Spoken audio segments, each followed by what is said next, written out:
ও হঠাৎ করে এত মাংস রান্না কেন হচ্ছে, কেনই বা আমরা চলে গেলাম এরকম পিকনিক করতে, এই সব কিছুই আমরা আজকের ভিডিওতে আপনাদেরকে জানাবো।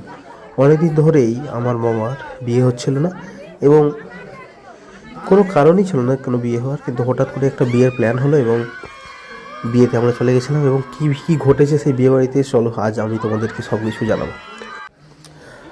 আজ সন্ধে হতে না হতেই আমরা একটা খবর পাই। সেই খবর শুনেই আমরা দৌড়ে চলে যাই, কোথায় না আমার মামা বাড়ি। না, আজ নাকি আমার মামার বিয়ে। হঠাৎ করে এই খবরটা শোনার নেই মনের ভিতরটা খুব আনন্দ হয়ে উঠল, কারণ মামার বিয়ে বলে কথা। তারপর আমরা সবাই সব জিনিসপত্র গুছিয়ে নিয়ে চলে গেলাম একটা টোটো ভাড়া করে। সেখানে পৌঁছানোর পর আমরা দেখতে পাচ্ছি বিয়ের প্রায় অনেক কাজই আগানো হয়ে গিয়েছে। এরপর সুসম্পূর্ণভাবে আমার মামার বিয়ে কমপ্লিট হলো, এবং তারপর আমরা খাওয়া দাওয়া করলাম। এই খাওয়া দাওয়া করে বেরোবো, ঠিক সেই সময় দেখি না আমার একটা ভাইপোর জুতো খুঁজে পাওয়া যাচ্ছে না।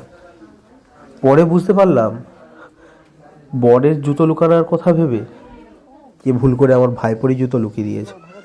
এরপর আমরা টোটোতে করে বাড়ির দিকে রওনা হলাম।